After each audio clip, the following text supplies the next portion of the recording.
schisms among the Jews are cultural as well as religious. They have happened as a product of historical accident, geography, and theology. First Temple era. The Hebrew Bible describes Levantine civilization at the time of Solomon's temple as prone to idol worship, astrology, worship of reigning kings, and paganism. The divinities or idols worshipped included Baal and possibly Asherah. This was in direct contrast to the teachings in the Torah, and was condemned by the ancient biblical prophets who attacked those Israelites and Judeans who became idol worshippers. The biblical narrative describes the split by the kingdom of Israel from the kingdom of Judah. It points to Solomon's unfaithfulness to the divine covenant as the reason for the schism. When Rehoboam, Solomon's son, became king, the people requested tax reform. Rehoboam refused. This caused the break. At first, Rehoboam considered a military solution, but the prophet Shemaiah told him not fight because God had caused the schism. Jeroboam, the leader of the tax revolt, became the leader of the northern kingdom. He built a northern temple with calf-like idol images that were condemned by the Judeans of Judah. After the destruction and exile of the northern kingdom of Israel by Assyria, non-Yahwistic practices continued. The narratives of Jeremiah and others interpreted this as the cause of the failure, destruction, and exile of the southern kingdom of Judah by Babylonia. Nebuchadnezzar had additional reasons for taking over Judah and turning its inhabitants into exiles, including challenging its great rival Egypt. Samaritans. One small sect of Samaritans is still extant. The Samaritan faith and that of other Jews diverged over 2 millennia ago. They consider themselves to be Bnei Yisrael, a term used universally by Jewish denominations for the Jewish people as a whole, but do not call themselves Yehudim. The word Yehudim comes from the Hebrew word Yehud, which means from the tribe of Judah. They consider themselves to be descendants of the tribes of Ephraim and Manasseh. Therefore, they consider that Yehudim is only applicable to mainstream Jews. Second Temple era. This was a time when the Jews lived under Persian, Greek, and Roman power and influence. The main internal struggles during this era were between the Pharisees and the Sadducees, as well as the Essenes and Zealots. The Pharisees wanted to maintain the authority and traditions of classical Torah teachings and began the early teachings of the Mishnah, maintaining the authority of the Sanhedrin, the supreme Jewish court. According to Josephus, the Sadducees differed from the Pharisees on a number of doctrinal grounds, notably rejecting ideas of life after death. They appear to have dominated the aristocracy and the temple, but their influence over the wider Jewish population was limited. The Essenes preached a reclusive way of life. The Zealots advocated armed rebellion against any foreign power such as Rome. All were at violent loggerheads with each other, leading to the confusion and disunity that ended with the destruction of the Second Temple and the sacking of Jerusalem by Rome. Christianity. The first Christians were the original Jewish followers of Jesus, a Galilean healer, preacher, and, according to early Christian belief, the resurrected Messiah. After his crucifixion by the Romans, his followers broke over whether they should continue to observe Jewish law, such as at the Council of Jerusalem. Those who argued that the law was abrogated broke to form Christianity. The eventual redefinition of Moses' law by Jesus' disciples and the belief in his deity, along with the development of the New Testament, ensured that Christianity and Judaism would become different and often conflicting religions. The New Testament depicts the Sadducees and Pharisees as Jesus' opponents, whereas the Jewish perspective has the Pharisees as the justified predecessors of the rabbis who upheld the Torah, including the oral law, which Christians refer to as the Mosaic Law or Pentateuch or Old Covenant, in contrast to the New Covenant. Karaite Judaism. Karaite Judaism is a Jewish denomination characterized by reliance on the Tanakh as the sole source of binding Jewish law. Karaites rejected the rabbinic tenet that an oral Torah was transmitted to Moses at Mount Sinai along with the written scriptures. Accordingly, they rejected the central works of Rabbinic Judaism which claimed to expound and interpret this written law, including the Midrash and the Talmud, as authoritative on questions of Jewish law. Karaites had a wide following between the 9th and 12th centuries, but over the centuries their numbers have dwindled drastically. Today they are a small group, living mostly in Israel. Estimates of the number of Israeli Karaites range from as low as 10,000 to as high as 50,000. There is a divergence of views about the historical origins of Karaite Judaism. Most scholars and some Karaites maintain that it was founded at least in part by Anan ben David, whereas other Karaites believe that they are not the historical disciples of Anan ben David at all, and point out that many of their later sages argued that most of Anan's teachings were derived from rabbinite law. The State of Israel, along with its chief rabbinate, ruled that Karaites are Jews. And while critical differences between Orthodox Judaism and Karaite Judaism exist, American Orthodox rabbis ruled that Karaism is much closer to Orthodoxy than the conservative and Reform movements, which may ease issues of formal conversion. Sabbatians and Frankists. In 1648, Shabtai Tzvi declared himself to be the long-awaited Jewish Messiah whilst living in the Ottoman Empire. Vast numbers of Jews, known as Sabbatians, believed him, but when under pain of a death sentence in front of the Turkish Sultan Mehmed IV, he became an apostate from Judaism by becoming a Muslim. His movement crumbled. Nevertheless, for centuries, small groups of Jews believed in him, and the rabbis were always on guard against any manifestations of this schism, always suspicious of hidden shibzelach. Indeed, when the movement of Hasidism began attracting many followers, the rabbis were once again suspicious that this was Sabbatianism in different garb. It would take many centuries to sort out these complex divisions and schisms and see where they were headed. After his mysterious death somewhere in the area of Turkish Albania, groups of Jews continued to be clandestine followers of Shabtai Tzvi even though they had outwardly converted to Islam. These Jews, being known as the Donma, Jewish converts to Islam, were, at times, therefore regarded with great suspicion by their fellow Muslims.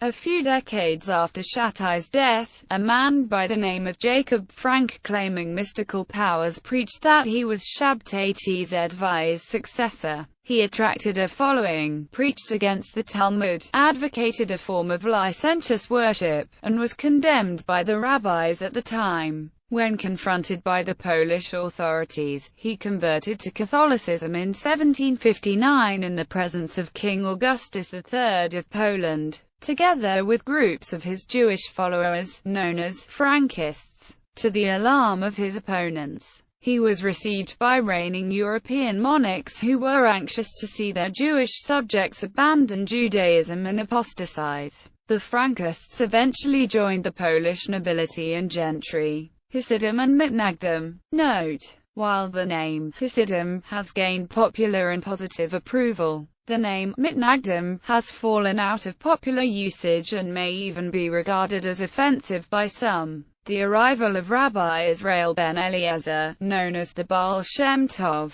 on the scene of Jewish history in Eastern Europe would herald the commencement of a sea change in what is known today as Haredi Judaism. Even though he did not write books, he succeeded in gaining powerful disciples to his teachings that were based on the earlier expositions of Rabbi Isaac Luria, known as the Ari, who had based much of his Kabbalistic teachings on the Zohar. The Baal Shem Tov came at a time when the Jewish masses of Eastern Europe were reeling in bewilderment and disappointment engendered by the two notorious Jewish false messiahs Sabbatai Zevi and Jacob Frank in particular. The Baal Shem Tov witnessed Frank's public apostasy to Christianity, which compounded Zevi's earlier apostasy to Islam. The Baal Shem Tov was thus determined to encourage his influential disciples to launch a spiritual revolution in Jewish life in order to reinvigorate the Jewish masses' connections with Torah Judaism and to vigorously motivate them to bind themselves to the joyous observance of the commandments.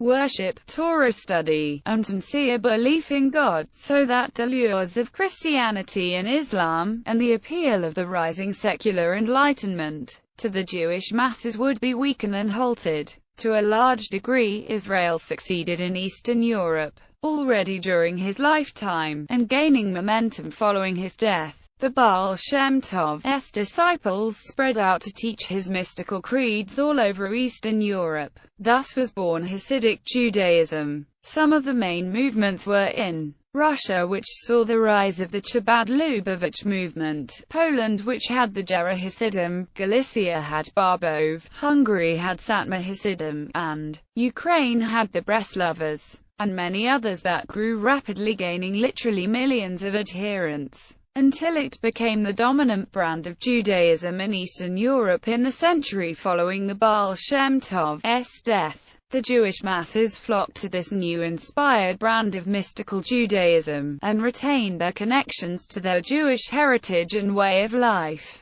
Only when this new religious movement reached Lithuania did it meet its stiffest resistance among the Lithuanian Jews. It was Rabbi Elijah ben Shlomo Zalman, known as the Vilna Gaon, and those who followed his classic stringent Talmudic and halakhic scholasticism, who put up the fiercest resistance to the Hasidim. They were called mitnagdim, meaning those who are opposed to the Hasidim. The Vilna Gaon, who was himself steeped in both Talmudic and Kabbalistic wisdom, analyzed the theological underpinnings of this new Hasidism, and in his view, concluded that it was deeply flawed since it had elements of what may be roughly termed as panentheism and perhaps even outright pantheism. Dangerous aspirations for bringing the Jewish Messiah that could easily be twisted in unpredictable directions for Jewry, as had previously happened with the Zevi and Frank religious revival fiascos, and an array of complex rejections of their religious ideology. The Vilna Gaon's views were later formulated by his chief disciple Rabbi Chaim Volozhin in his work Nefesh HaHaim. The new Hasidic leaders countered with their own religious counter-arguments, some of which can be found in the Tanya of Chabad Lubavitch. Much of the debate remains obscure. However, regardless of the unpopularity of the move, the Vilna Gaon and the scholars of the Beth Din of Vilna went so far as to place at least one severe cherem upon the Hasidim, officially excommunicating them from Judaism, which they in turn copied and did likewise to the mitnagdim. The Vilna Gaon's strongest opposition was to the founder of Chabad Lubavitch, Rabbi Shneur Zalman of Liadi. Physical fights broke out in Vilna, with each side trying to gain the favor of the Russian authorities and declaring the other side to be beyond the pale of Judaism. The bitterness and animosity between the two camps ran deep, and basically whoever joined one wing did not attend or pray in the same synagogues as the other wing, nor have the same Torah teachers, and they would generally not marry into each other's families, which is still more or less the rule today, where there is a high degree of internal communal structure. Little of the split between Hasidim and mitnagdim remains within the modern Haredi world, when confronted by mutual threats, such as from the secular Jews of the Haskalah, or by the onslaught of communism and the Holocaust, or faced by secular Zionists. Hasidim and mitnagdim do work together. When the outside world does not threaten them, their battle of ideas resumes as an intellectual debate. Each group has its own unique method of yeshiva study and communal life, no matter where they establish themselves. They tend to live in different neighborhoods that are still within commuting distance, although even these differences are quickly disappearing. In modern-day Israel, Hasidim support the Agudash Israel party in the Knesset, and the non-Hasidic mitnagdim support the Degel HaTorah party. Degel HaTorah is led by Rabbi Aharon Liebsteinman in Bnei Brak. Agudash Israel and Degel Torah have formed a political alliance. There is also another large community that follows the rabbinical teachings of the Edah Chedis. These include the Satmar Hasidim and the Parashim communities, which do not support any groups that participate in the Israeli government or in Israel, including elections. Orthodox versus Reform, East versus West. From the time of the French Revolution of 1789, and the growth of liberalism, added to the political and personal freedoms granted by Napoleon to the Jews of Europe, many Jews chose to abandon the foreboding and isolating ghettos and enter into general society. This influenced the internal conflicts about religion, culture, and politics of the Jews to this day. Some Jews in Western Europe, and many Jews in America, joined the religiously liberal New Reform Judaism movement, which drew inspiration from the writings of modernist thinkers like Moses Mendelssohn. They coined the name of Orthodox to describe those who opposed the Reform. They were criticized by the Orthodox Judaism rabbis such as Samson Raphael Hirsch in Germany, and condemned, particularly by those known today as followers of Haredi Judaism, based mainly in Eastern Europe. Thus a cultural schism was also created between the more westernized English, German and French-speaking Western European Jews and the more religiously observant Yiddish-speaking Eastern European brethren whom they denigratingly labeled Ost Yidden. These schisms and the debates surrounding them continue with much ferocity in all Jewish communities today as the Reform and Orthodox movements continue to confront each other over a wide range of religious, social, political and ethnic issues.